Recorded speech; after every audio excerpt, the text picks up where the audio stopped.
बंधुगण निजर कठिन परिश्रम एवं दक्षता को एते शक्तिशाली कर दियंतु, निजकु एते सक्षम कर दियंतु जे दुनियार कोनोसी शक्ति मध्य आपण को आंगुठी उठाइबा को साहस करि परिबो नाही।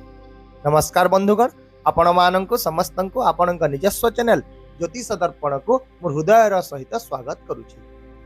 एवं आज आम ए वीडियो माध्यम एपरी एक महान गोचर विषय आलोचना करबा जहाको कि वर्ष वर्ष धरी अपेक्षा करा जाय। दीर्घ 27 वर्ष पर शनिदेव तांकर निजस्व नक्षत्र उत्तर भाद्र रे प्रवेश करि सारिछंती। तेणु ଏହା ହେଉଛି ଶକ୍ତିର ସମୟ, ନ୍ୟାୟର ସମୟ ଏବଂ ନିଜର କର୍ମର ଫଳ ପାଇବାର ସମୟ। ଆଉ ମଧ୍ୟ ଶନି ମହାରାଜ ଏହି ନକ୍ଷତ୍ରରେ ମେ 17 ତାରିଖ ପର୍ଯ୍ୟନ୍ତ ଗୋଚର କରିବେ ଏବଂ ଆପଣ ଯାହା ହରାଇଛନ୍ତି, ଆପଣ ଯେତେ କଠିନ ପରିଶ୍ରମ କରିଛନ୍ତି, ଆପଣ ଯାହା ବି ସଂଘର୍ଷ କରିଛନ୍ତି କିନ୍ତୁ ଫଳାଫଳ ଏ ପର୍ଯ୍ୟନ୍ତ ଅସମ୍ପୂର୍ଣ୍ଣ ରହିଛି, ଏବେ ସେ ସବୁର ଫଳାଫଳ ଆପଣ ବହୁ ଗୁଣରେ ପାଇବାର ସମୟ ଆସି ଯାଇଛି। अति कम तो 4 गुण फलाफल निश्चित भाव में आपण पाइबे, कारण शनिदेव हेउचंती कर्मर फलदाता एवं कलिजुगरे यदि कौन शीघ्र सबुठारु सक्रिय भाव में अछंती तो से हेउचंती शनि महाराज। आउ मध्य एही कलिजुग को कर्मर जुग बोली कहा जाए एवं शनि महाराज कर्मर प्रतीक ग्रह अटंती। से सबु बेले आमको निजर कर्मर फल देथांती, अर्थात आपण जेपरि कर्म करिवे सही अनुसार शनि आपनको फल प्रदान करिवे। यदि आपण भल काम करिवे तबे निश्चित भाव में भल फल मिल, यदि भूल कर्म करेंगे तेरे सही समान फल ही आपण पाइबे। यह हेउची शनिंकर स्पष्ट न्याय। तेणु भयभीत हेबार कोनोसी आवश्यकता ही नाही। अनेक लोक 7.5 एवं ढैयार कथा शुणी भयभीत हो जाती, किंतु शनि कदापि भयभीत करने को आसी नथांती। से सबु बेले आमको शिक्षा देवा को आसी थांती। शनि आमको देखै दै थांती जे ए दुनिया रे ये हेउची आम निजर किए पर आमे काहाको विश्वास करबा उचित एवं केउठी सतर्क रहबा मध्य। तबे आज रही विशेष वीडियो रे आमे मुख्यतः सिंह राशि विषय रे आलोचना करबा एवं जानिबा जे सिंह राशि पई एही गोचर किपरि रहिबो। राशि चक्रर पंचम राशि हेउची सिंह राशि। एही राशि रो शासक हेउचंती सूर्य एवं एहा एक अग्नि तत्वर राशि।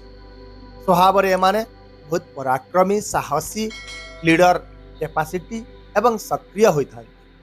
सिंह राशि लोक मैंने कौन कार्य में पछघुंचा दियंती नहीं, सबु बेले आगरे रही ही काम करने को बहुत पसंद करि थांती। तेबे एही समय सिंह राशि उपर शनिंकर ढैयार प्रभाव मध्य चली, किंतु पूर्वरु मध्य मु कहिछि भय करिवार कोनोसी आवश्यकता नाही।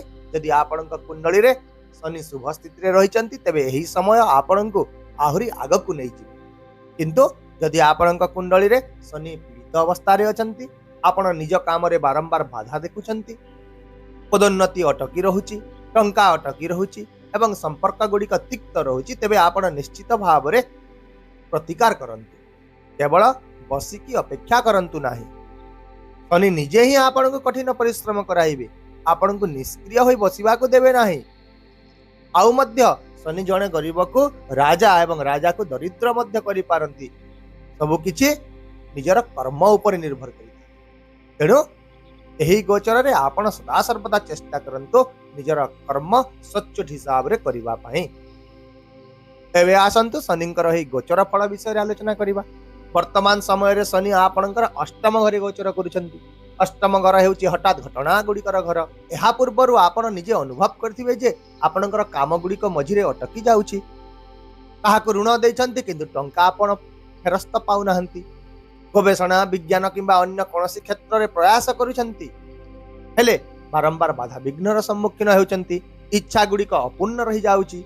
निजर क्यारियर को आग को बढ़ाइबा पई जहा चेष्टा कले मध्य आपण अटकी जाउथबा अनुभव करुछंती। आपणकर कथा आक्रमणात्मक होई जाइछि, जहा फल संपर्क गुड़िक तिक्त होई गलानी। एहा सहित आपण निज परिवार, पितामाता, भाई भौणी एवं सहकर्मी सहित दूरता मध्य अनुभव करुछंती। एवं जेते बेले घरे परिवेश खराब हो जाए आपण निजर काम गुड़ी को करने को मध्य इच्छा करि पारिबे नाही, जहा फल रे आय स्थिर रही जाउची, ऋण बढ़ी जाउची एवं आपण निज भितर एक हताश अनुभव करू। किंतु आपणकर समय वर्तमान परिवर्तन हेबा को जाउची। तेबे शनि निज नक्षत्र रे प्रवेश करुचंती एवं ताहा पुनी निजर पूर्ण शक्ति सहित, जहा द्वारा एबे अटकी रहितिबा काम गुड़िक पुणी थरे आरंभ हेबो व्यवसाय गति पाइब, चाकरी रे पदोन्नतिर संभावना वृद्धि पाइब, ट्रांसफर पाई रहितिबा इच्छा मध्य आपणकर पूरण होई जिवो एवं पैतृक संपत्ति सह जड़ित विवादर समाधान मध्य होई जिवो। एहा व्यतीत एही समय शनिंकर दृष्टि गुड़िक मध्य आपणक जीवन रे बहुत बड़ प्रभाव पकेइब। बृहस्पति परि शनिंकर 3टी दृष्टि रही है, तृतीय, सप्तम एवं दशम दृष्टि। तेबे प्रथम रे तृतीय दृष्टि आपणक दशम घर उपर पड़ुछि, जहाँकि आपणकर कर्मर घर। तेणु आपणको निजर क्यारियर रे अतिरिक्त प्रयास टिके करिबाकू पड़िबो। सबुबेले मन रखंतु जे शनि केबे मध्य शॉर्टकट रास्ता पसंद करंती नाही। तेणु सफलता केवल धैर्य सहित मिलिबो। आउ मध्य चाकरी परिवर्तन, आपणक कार्यक्षेत्र रे परिवर्तन किंबा दायित्व रे मध्य हठात परिवर्तन देखा देई पारे। एहा सहित फलाफल मिलिबा मध्य टिके विलंब होई पारे, किंतु जेउ सफलता आपण पाइबे ताहा आपणक पाखरे दीर्घस्थायी भावरे रहिबो। नूतन योजना करिबा किंबा व्यवसाय रे रिस्क नेबा पाई एही समय एक सठिक समय मध्य हेबो, किंतु जे कोनोसी कार्य रे आपण शीघ्रता को एडांतु। विशेष भाव रे आपण निज काम रे असत्य किंबा पछघुंचा प्रति सतर्क रहनु एवं धैर्य श्रृंखला सहित निजर कर्तव्य पालन करनु। एहा परे सप्तम दृष्टि आपणकर द्वितीय घर अर्थात पानी धन घर उपर पड़ुछि, जहा द्वारा एही समय रे आपणको निज कथा रे रहितिबा आक्रामणात्मकता को नियंत्रण करिबाकू पड़िबो। आपणको निजर जीत छाड़िबाकू पड़िबो। विशेष भाव रे परामर्श नेबा द्वारा आपणकर धन संचय वृद्धि पाइब। परिवार सहित समन्वय बजाय रखिले घरे परिवेश उन्नत रहिबो एवं सही सकारात्मकता आपणक कार्य रे मध्य प्रतिफलित है। सही परि दशम दृष्टि आपणकर पंचम घरे पड़ुछि, जहा फल रे शिक्षा, संतान, प्रेम, संपर्क एवं प्रतियोगिता क्षेत्र रे निहाती भाव रे एही समय रे उन्नति देखा देबो। विदेश यात्रा करबा को चाहुतवा लोकंक पई अनेक सुयोग आसीबो। प्रतियोगितामूलक परीक्षा रे निश्चित भाव रे छात्र छात्री माननकु सफलता मिलिबो एवं प्रेम संपर्क रे मध्य दूरता ह्रास पाइबो। तथापि ए सब क्षेत्र रे मध्य आपनकु निजर जीत एवं क्रोध को एडाइबा को पड़िबो। आपण निजर पिला माननकु एही समय रे प्रेम सहित व्यवहार करंतु। परिवार प्लानिंग करबा को चाहुतवा लोकंक पई मध्य समय अनुकूल रहिबो। एहा व्यतीत शनि हेउचंती आपणक षष्ठ एवं सप्तम घरर अधिपति ग्रह एवं षष्ठ घरर अधिपति अष्टम घरे स्थानित थिबा कारणरू एठारे एक विपरीत राजयोग मध्य सृष्टि होइଥାଏ, जहार प्रभाव रे आपण प्रतिकूल परिस्थिति गुडी को दूर करबा पई निज भितरे प्रचुर शक्ति पाइबे। आपण निजर शत्रु मानक ऊपर विजयी हेबे एवं धीरे धीरे रोग, ऋण एवं बाधारू मध्य आपण मुक्ति पाइबे। किंतु एही समय रे विशेष भाव रे आपण निजर जीवन साथींकर स्वास्थ्यर जत्न नियंतु एवं पारस्परिक जुक्ति तर्क को यथा संभव एड़ाइबा को चेष्टा करूँ। ताहले दर्शक बंधु, वीडियोटी को शेष करबा पूर्वरु आसंतु किछि विशेष प्रतिकार विषय आलोचना करिबा।